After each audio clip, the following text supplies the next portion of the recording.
Doug was beyond thrilled. After his Gristle Museum had started drawing regional attention, for better or worse, he knew it was time to take things to the next level.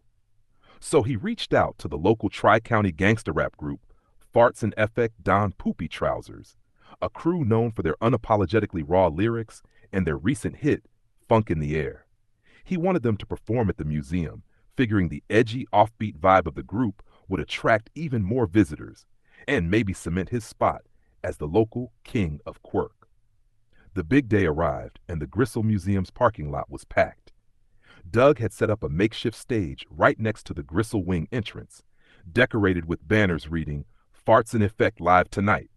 Doug was already bouncing with excitement as the group got on stage, adjusting mics, setting up speakers, and donning their signature look, tracksuits and neon-colored ski goggles.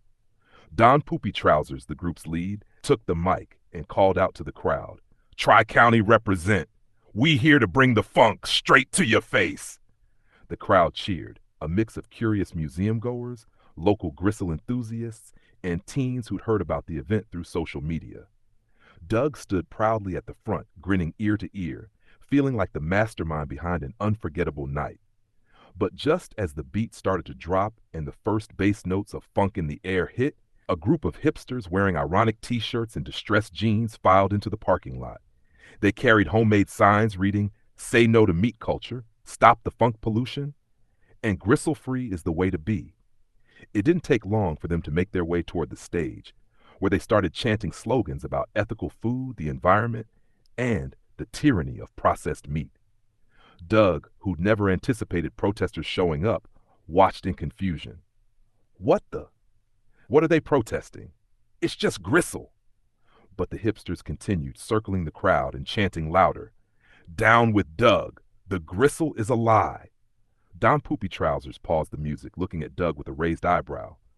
Yo, Doug, you didn't say this was going to turn into a political event. Doug shook his head. Didn't plan on it, Poopy. They just showed up. But don't worry, they're all bark, no bite. One protester, sporting a beanie and an oversized scarf despite the warm weather, raised a megaphone and yelled, This isn't music, it's pollution. Funk in the air? More like stank in the air. We demand you shut this down. Doug snorted, stepping up to the mic himself. Listen up. This here is the Gristle Museum, home of free expression, funky beats, and yes, sometimes funky smells. If you're here to complain about it, feel free to turn around and head on home. The crowd erupted in cheers, and Farts in Effect Don Poopy Trousers took it as their cue to start the song. The beat dropped, louder than ever, and Don Poopy began the first verse of Funk in the Air, his lyrics celebrating gristle, bodily functions, and all things unapologetically funky. The protesters tried to outshout the music, waving their signs, but the crowd around the stage drowned them out, cheering and dancing along to the beat.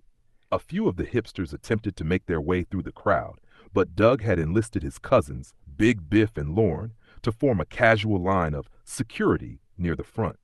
Biff, with his massive build and smug grin, crossed his arms and stared down any protester who got too close. As the song continued, the protesters realized they were outnumbered, and a few started to back away. The rest looked around, uncertain, as Doug leaned into the mic again. Folks, this is a place of funk, freedom, and gristle appreciation. If you're here to vibe with us, you're family. But if you're here to hate, well, y'all know where the door is. With one final harumph, the hipsters retreated, defeated. Don Poopy Trousers threw his fist in the air, finishing the song's last verse to an explosion of applause and cheers. Doug turned to his crew, beaming with pride. Now that's how you put on a show, he said, as the beat faded and the crowd chanted for an encore.